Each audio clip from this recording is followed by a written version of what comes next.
Olá, é com a graça de Deus que nós estamos começando mais uma gravação, mais um estudo bíblico.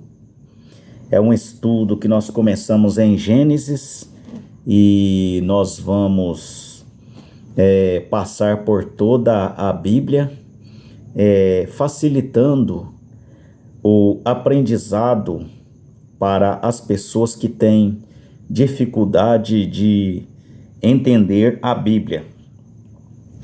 Muitos não sabem que nós tivemos um profeta nesta era que nasceu nos Estados Unidos, William Marion Branham, que nós consideramos como o Elias de Malaquias 4, verso 5 e verso 6. Não o Elias, não Malaquias 3. Malaquias 3 é João Batista, mas Malaquias 4 é o Elias para o futuro. Eis que eu vos envio o profeta Elias antes que venha o grande e terrível dia do Senhor. E São Mateus também, Jesus disse.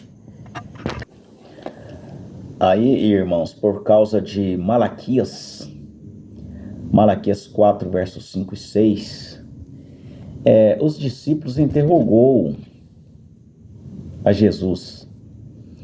E os seus discípulos o interrogaram, dizendo: por que dizem então os escribas é quem escreve, que é mister que Elias venha primeiro? Eles fizeram esta pergunta para Jesus. Porque dizem os escribas que é mister que Elias venha primeiro? E Jesus respondendo disse-lhes: em verdade, Elias virá primeiro e restaurará todas as coisas. E muitos falam que esse Elias é João Batista. Aqui nós estamos em Mateus 17. João Batista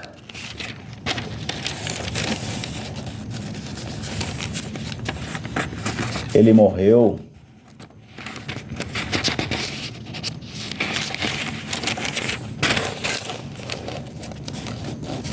aqui em Mateus 14. Aqui fala da morte de João Batista.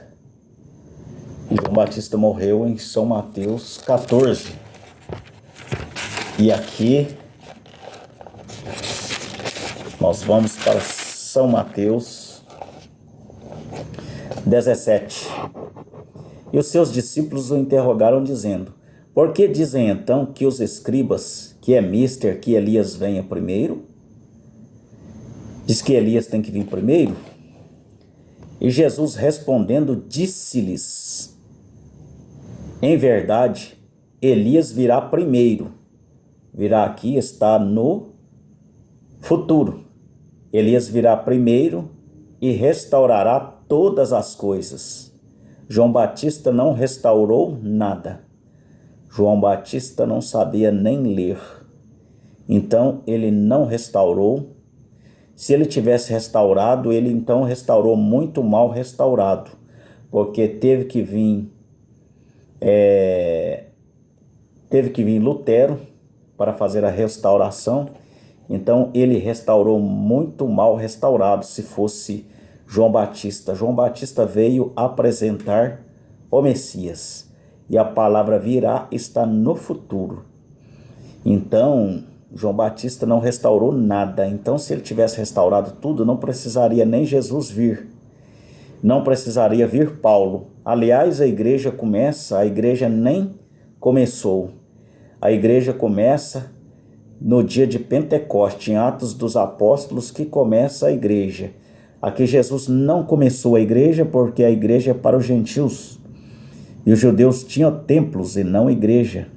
Jesus aqui estava tratando com os judeus. E esse Elias que viria para o futuro, trataria com os gentios. Elias virá primeiro e restaurará todas as coisas. Aqui tem um ponto e uma vírgula. Quando tem um ponto e uma vírgula, aqui ele começa outro assunto, no verso 12. Mas digo-vos que Elias já veio. Observe, esse veio aqui está no passado, o verbo passado. E não conheceram, mas fizeram-lhe tudo o que quiseram. Quem é esse Elias aqui de Mateus 17, verso 12? Esse verso 12 aqui é João Batista. E esse verso 11 é o que viria para o futuro. Verso 11, o Elias que viria para o futuro. Verso 12, o que já veio, que foi João Batista. Mas fizeram-lhe tudo o que quiseram. O que eles fizeram com João? Mataram João. Verso 12, João Batista, o Elias para os judeus. Os judeus não conheceram e eles fizeram tudo o que fizeram, mataram João. Também farão padecer o Filho do Homem. Quem que é o Filho do Homem? Jesus Cristo. Então entenderam os discípulos que lhes falara de João Batista. Veja, ele estava falando de João Batista, estava falando do verso 12. Esse verso 12 é Elias para os judeus, mas Elias para nós gentios seria esse verso 11. Irmãos, a Bíblia, para que vocês possam entender a Bíblia é códigos. Não tem que se estudar teologia. Se você quiser saber o que uma pessoa que usa droga, o que significa aquele palavreado dos usuários de droga? Se você quer aprender, o que você vai fazer? Você vai fazer uma faculdade, ou você vai andar com eles para ver o que significa o seu palavreado? É claro que você vai andar com eles para que você possa entender o que significa aqueles palavreados. A Bíblia tem uma linguagem. Primeira coisa, para você entender a Bíblia, você tem que saber a linguagem da Bíblia. Então você vai começar a ler a Bíblia. Leia a Bíblia e veja a linguagem da Bíblia. Tudo tem uma linguagem. Se você vai para uma academia de polícia, eles têm uma linguagem. Se você vai para a advocacia, eles têm uma linguagem. Se você observar o Supremo, eles têm uma linguagem. Se você for para a roça, conversar com uma pessoa que mora na roça, você vai observar que eles têm uma linguagem. Se você vê o Supremo Tribunal Superior falando, você não entende nada. Por que você não entende nada? Porque a linguagem dele é outra linguagem. Por que os apóstolos entendiam muito Jesus e os fariseus não entendiam? Os apóstolos não tinham estudo. Os apóstolos não tinham estudo e os fariseus tinham estudo. Por isso os fariseus não entendiam aquilo que Jesus falava, porque Jesus falava em uma linguagem simples, para que os apóstolos, as pessoas simples, possam entender. É por isso que a Bíblia fala: escondestes dos sábios e entendidos e revelastes aos pequeninos. Quanto mais você estuda, faz uma faculdade para entender a Bíblia, mais longe da Bíblia você fica. Por isso que as pessoas mais simples têm muito mais entendimento das Escrituras do que as pessoas estudadas. As pessoas estudadas no Novo Testamento foram as pessoas, quando Jesus veio, as pessoas que tiveram mais dificuldade para entender Jesus foi justamente as pessoas estudadas, foram os fariseus que tiveram dificuldade. Eles perguntavam para Jesus: mas aonde está seu nome no Antigo Testamento? Quem é o Senhor? E o nome de Jesus não estava no Antigo Testamento, porque eles queriam letra. O nome de Jesus não tem Jesus no Antigo Testamento. Não existia o nome de Jesus escrito. Então, é código. E os apóstolos, como eram simples, eles não retrucavam. Eles eram crianças, como crianças, por isso que ele fala: se quereis entrar no reino dos céus, você tem que ser como uma criança. Os apóstolos eram simples, então Jesus fazia tudo o que queria com eles e eles aceitavam porque eles não questionavam. E quem é que questionava? Os fariseus. E outra coisa também que vocês têm que entender, o entrelinhas. A Bíblia tem um segredo do entrelinhas.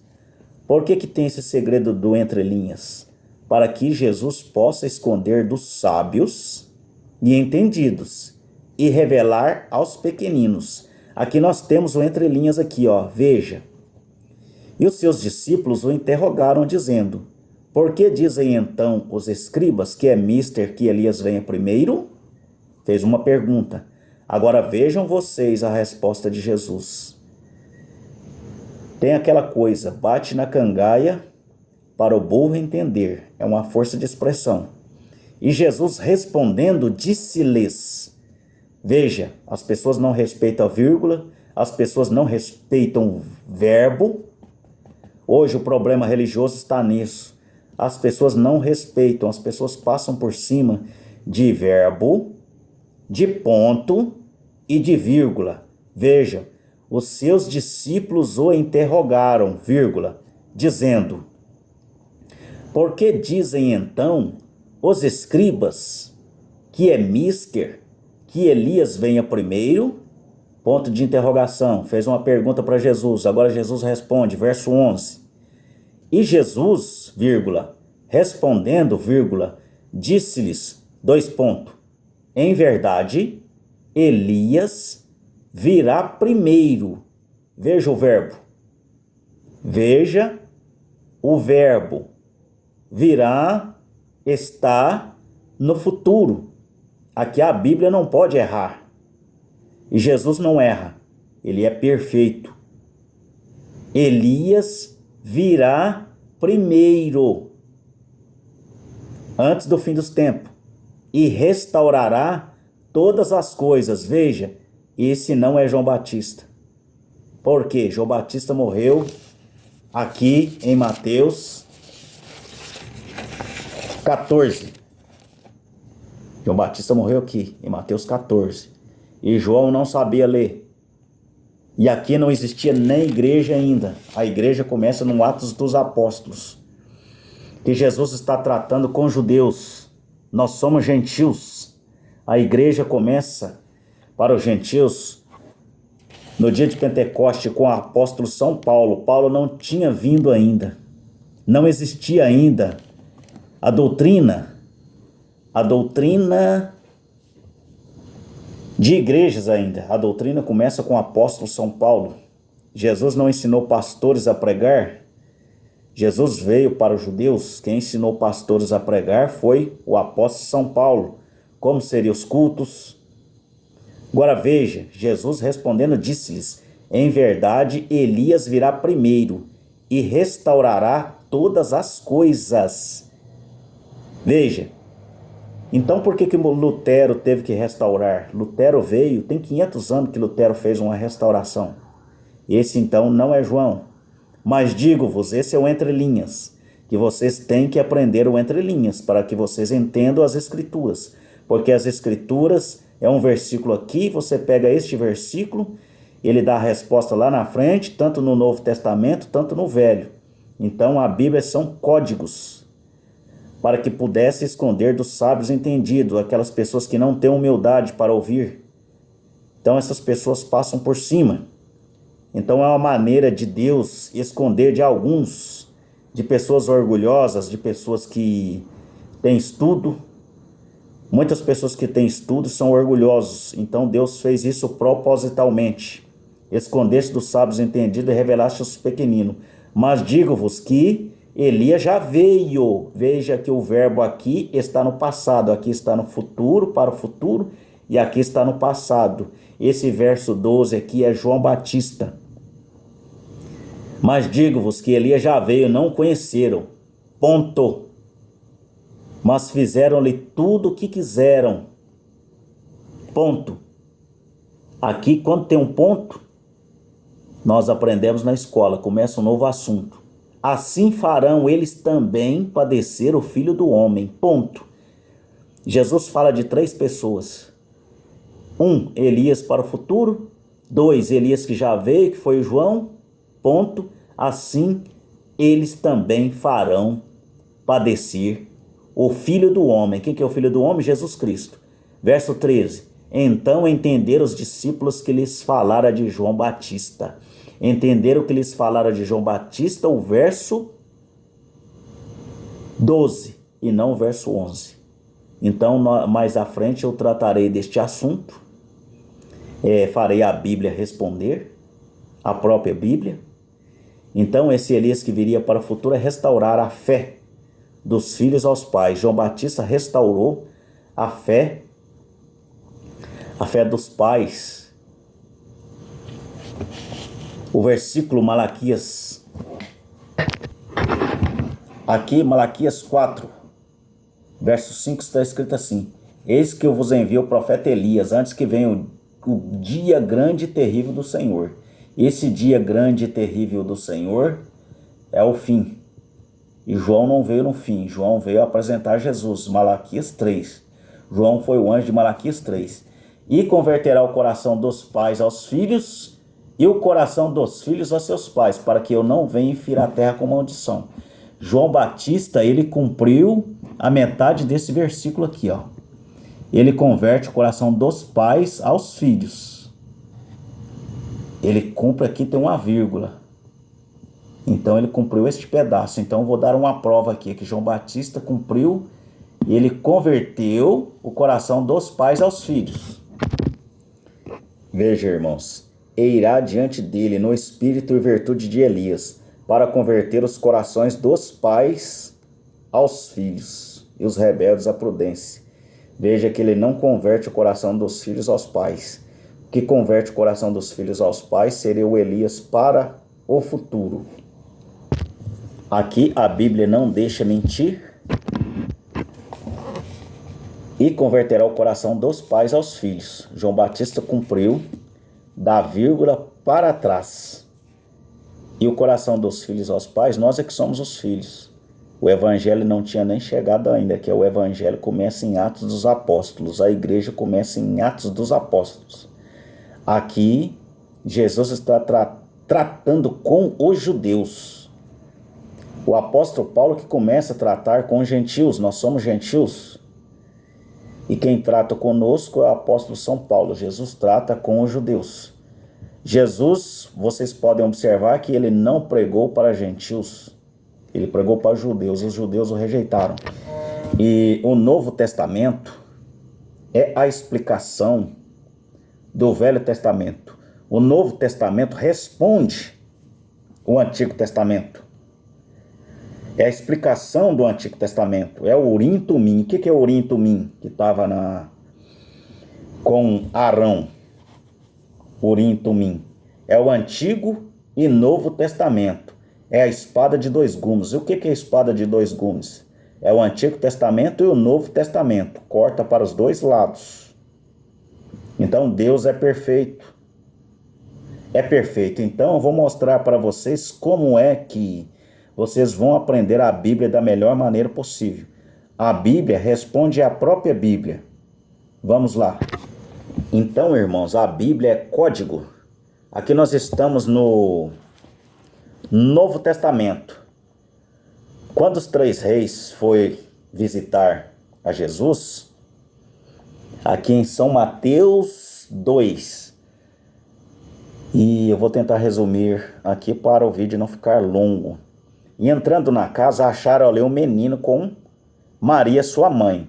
E prostrando seus tesouros, lhe ofertaram dádivas, ouro, incenso e mirra. O que significa isso? Ouro, incenso e mirra.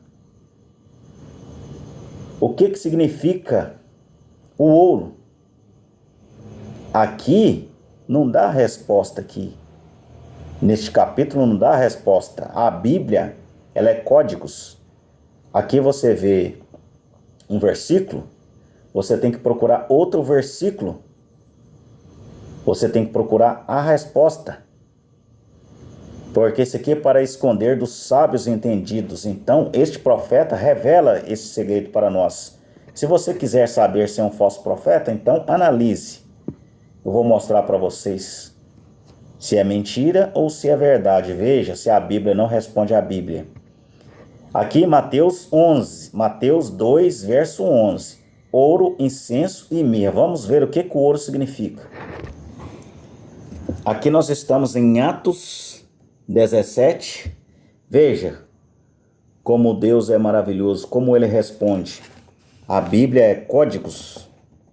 A própria Bíblia responde ela. Aqui nós já estamos com São Paulo. Aqui nós já estamos na igreja para os gentios. Veja. Sendo nós, pois, verso 29. É Atos 17, verso 29.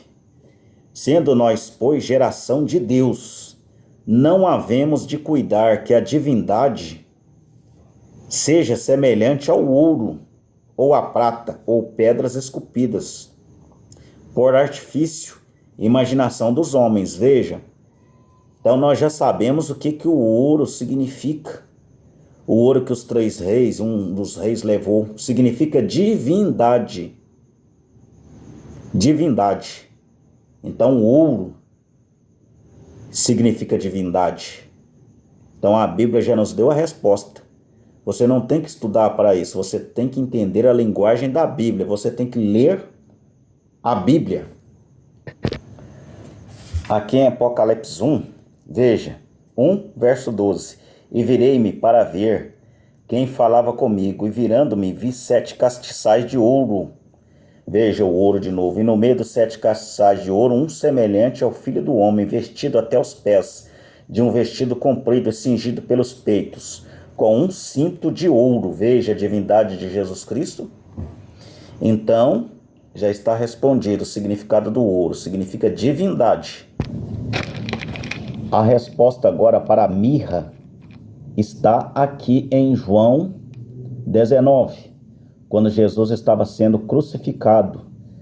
Esse pedaço do 28 aqui. Depois, sabendo Jesus que já todas as coisas estavam terminadas, para que as escrituras se cumprissem, disse: tenho sede. E estava, pois, ali um vaso cheio de vinagre. E encheram de vinagre uma esponja, e pondo-a num isope, lá chegaram à boca. E quando Jesus tomou o vinagre, disse: está consumado. Inclinando a cabeça, entregou o espírito. Então aqui é a mirra. A resposta está aqui. A Bíblia respondendo à Bíblia.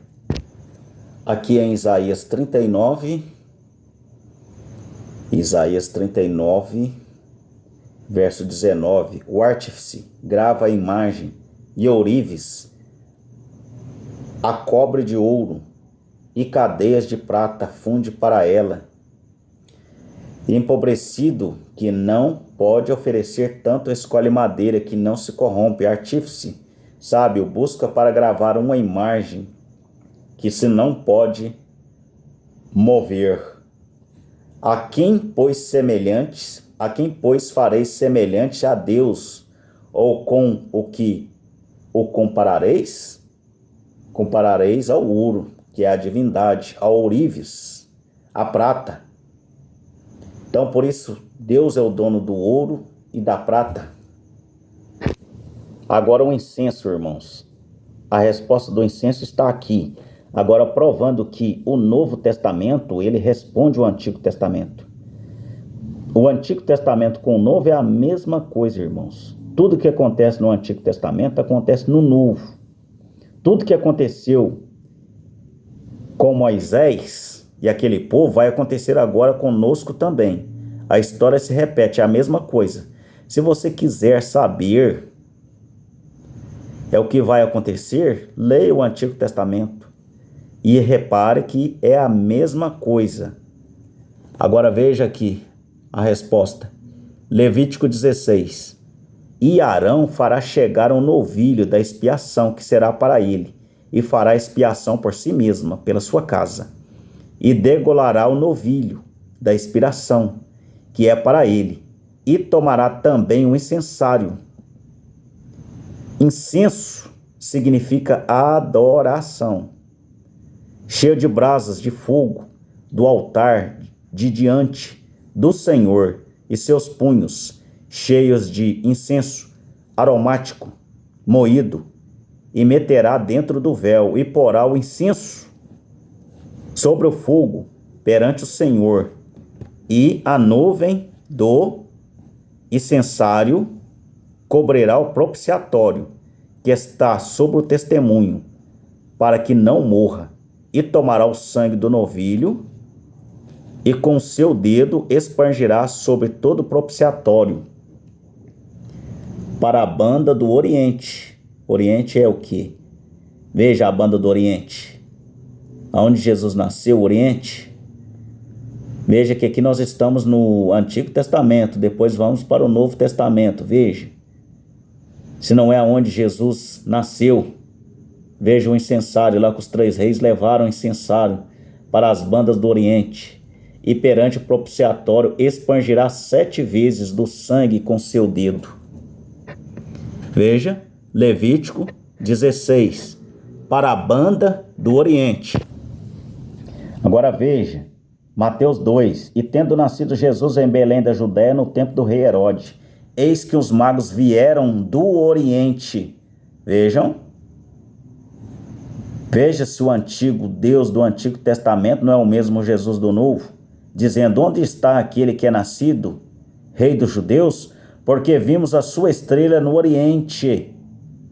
Sua estrela no Oriente, e viemos a adorá-lo. Aí vocês podem anotar, ó. Levítico 16. Veja, o Antigo Testamento é a mesma coisa. Para a banda do Oriente, tomará o sangue do novilho e com seu dedo espargirá sobre a face do propiciatório. Para a banda do Oriente. Veja, toda a Bíblia aponta para Jesus Cristo. Ali no Novo Testamento fala que aquela pessoa que não crê que Deus veio em carne é anticristo. Deus veio em carne. Todo espírito, nisso conhecereis o Espírito de Deus. Todo espírito que confessa que Jesus Cristo veio em carne é de Deus. E todo espírito que não confessa que Jesus Cristo veio em carne não é de Deus, mas este é o espírito do anticristo, do qual já ouvistes que há de vir. E eis que já está já no mundo. Então o anticristo é todo aquele que fala que Jesus não é Deus, já é um anticristo. São João 10, verso 30.